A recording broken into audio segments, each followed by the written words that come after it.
Hello world, welcome to episode 85 of the Jimmy Canz Show. It's a classic supercard retrospective yet again. This time we are going to discuss Starrcade 89 Future Shock. Let us get into it. It was an NWA event promoted by World Championship Wrestling held on December 13th, 1989 from the Omni in Atlanta, Georgia. Attendance was 10,000. Broadcast live on pay-per-view, later released on home video, courtesy of Turner Home Entertainment. Action was called by Jim Ross, James E. Cornette, and Terry Funk. Cornette working with Ross for the tag matches and Funk working with Ross for the singles contests. Now, this year's Starrcade was unique. It was, the entire card was built around the Iron Man and Iron Team tournaments. No title matches, no real feuds, so to speak, just the entire card consisted of 2 one-night single round-robin tournaments. 4 single superstars, 4 teams, competing in 3 matches each.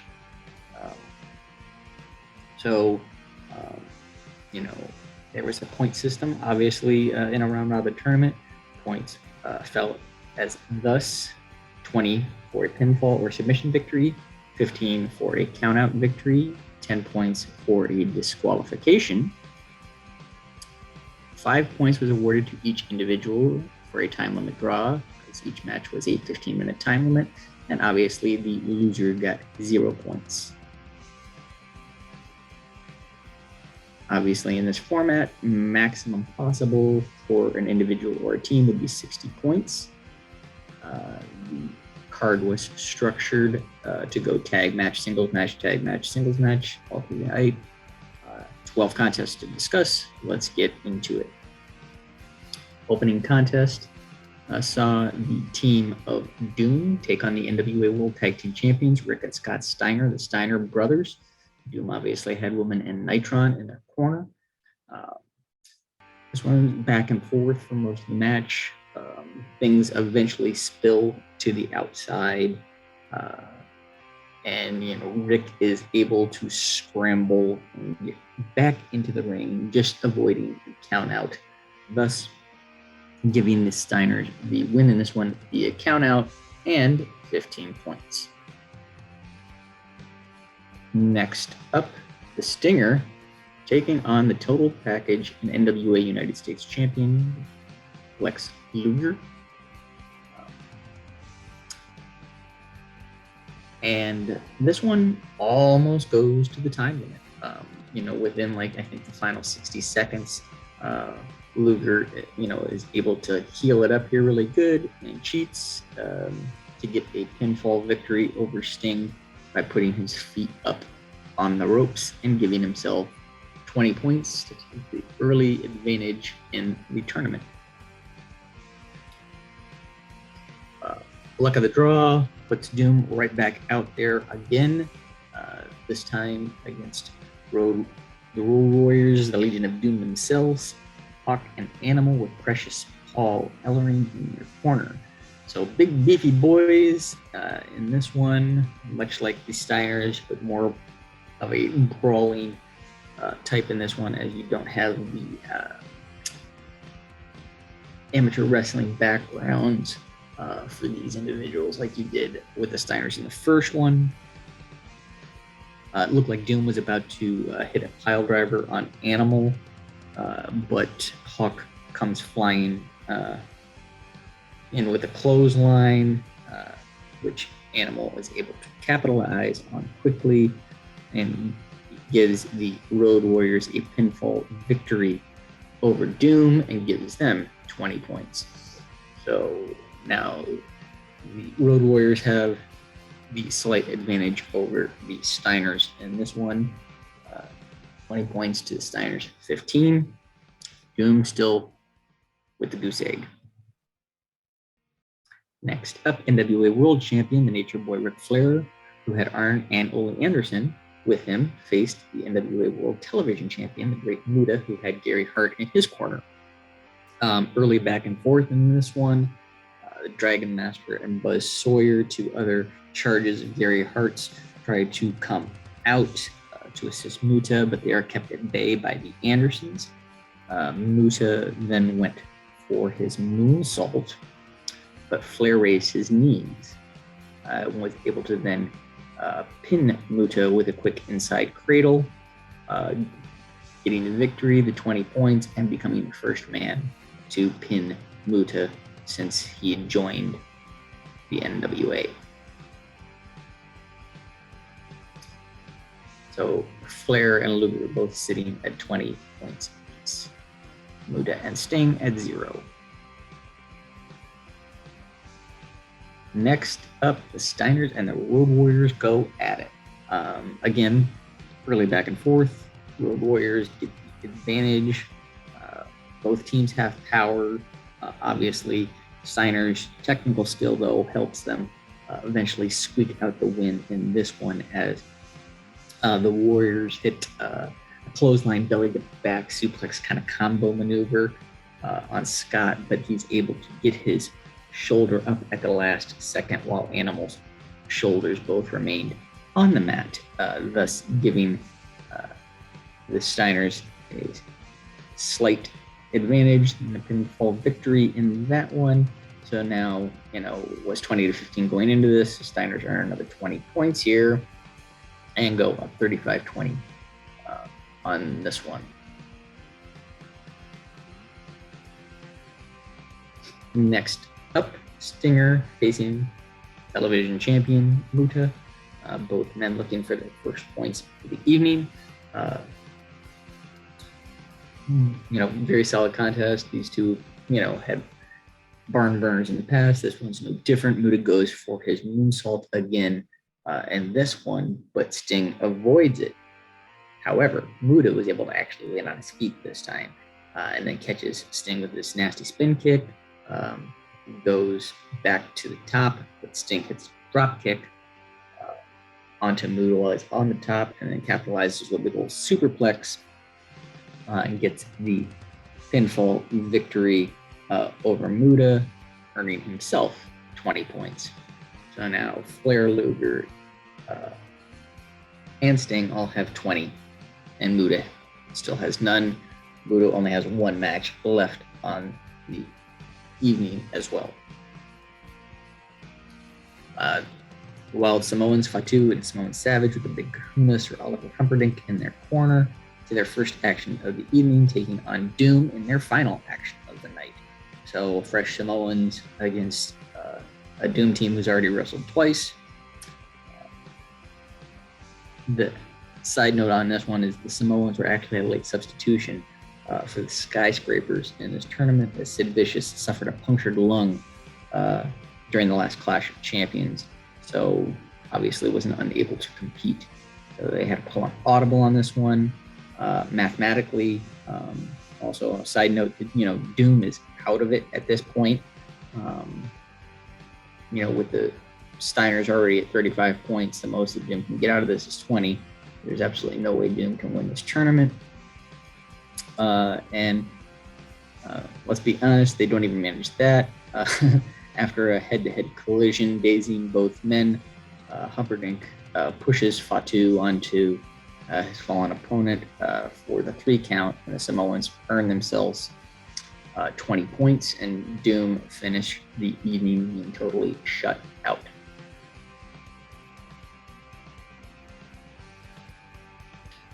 U.S. champ versus world champ next, as Flair and Luger square off.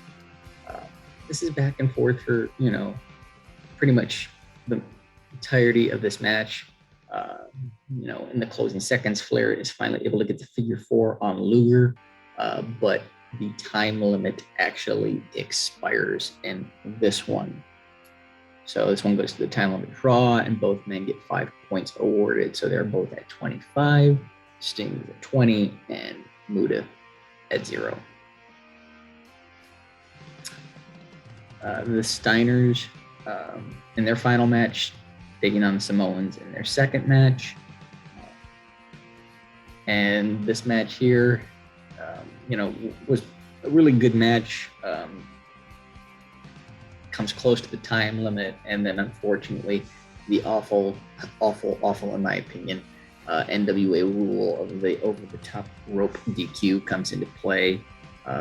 Fatu charges Scott, and Scott ducks and dumps him over the top rope, resulting in a DQ.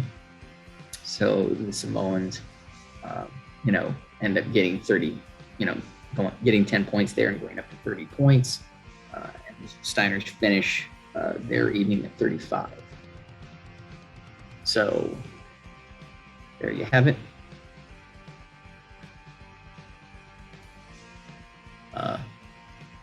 TV champ versus US champ. Great Muda with Gary Hart. It's a 12 package Lex Luger. It's both men's final match of the evening. Said Muda out of it at this point. Most he can get is 20 points. I see Steiner at 0 currently. It's back and forth, much like it was with Flair. Muda ends up being the bigger heel in this one, ultimately spitting green mist into Luger's face and giving the total package a DQ win and an additional 10 points. It's like I said, both men's final match. That takes Luger to 35 points, and Muda finishes the evening much like Doom with a big old goose egg.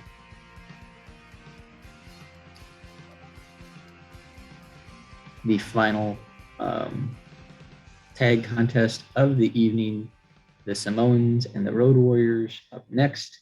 And actually, this match will determine who will end up winning the tag team tournament.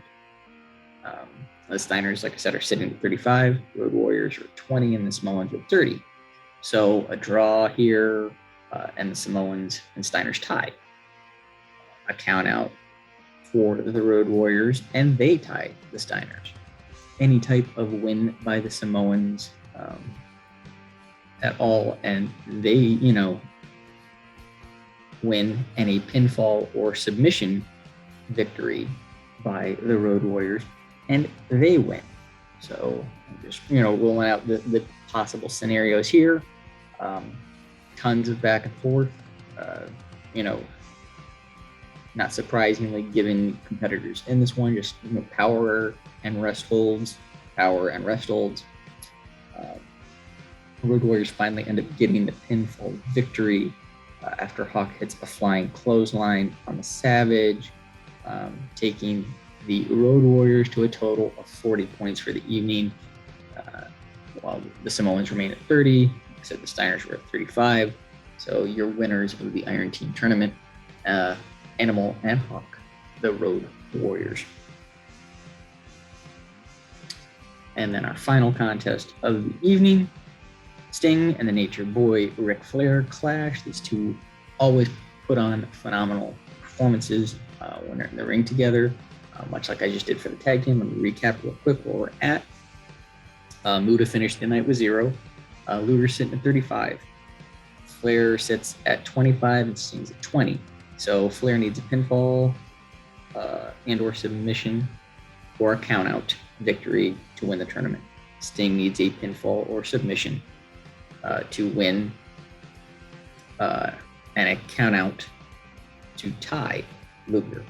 A DQ win by Flair, and he ties Luger. Anything else by either man and Luger wins.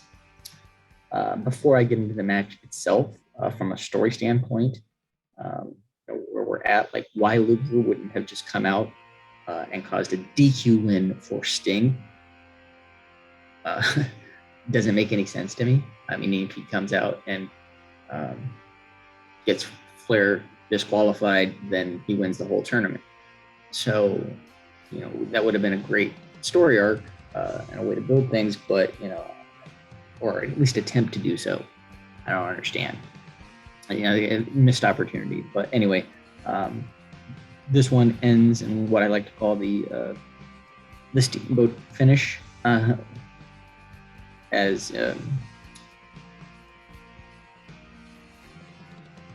Flair, gets his figure 4 attempt gets countered by Sting into an inside cradle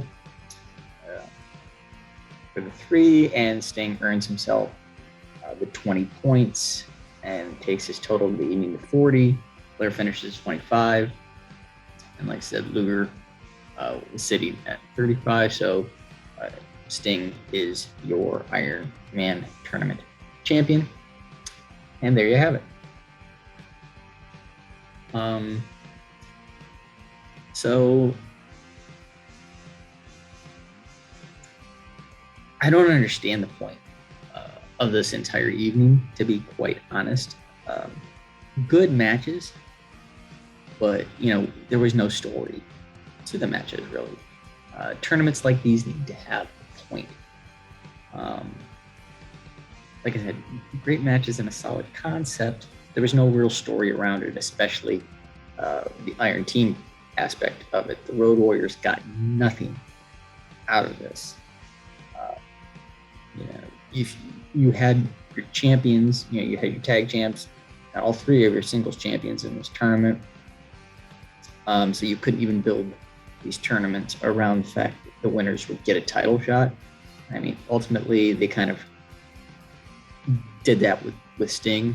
And they said, oh, because you won this, we're going to award you a title opportunity. This happens down the road kind of thing, and leads into another storyline. But I just, like nothing with the tag team one. Just, you won a tournament, it was not, you get a big prize, you get a big trophy, you get, there was nothing.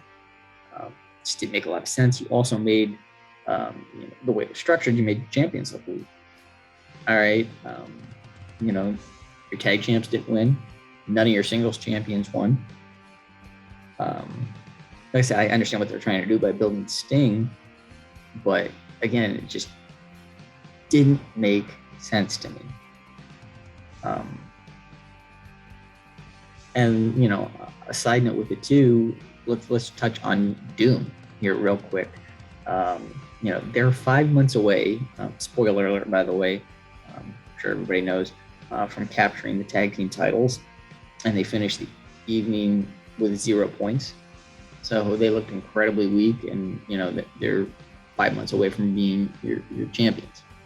So I mean, I just don't get the booking or the story kind of telling that they did with this. It just didn't make any sense to me. So I 10 belt scale, Starrcade 89 Future Shock. I'm going to give it just 5 out of 10.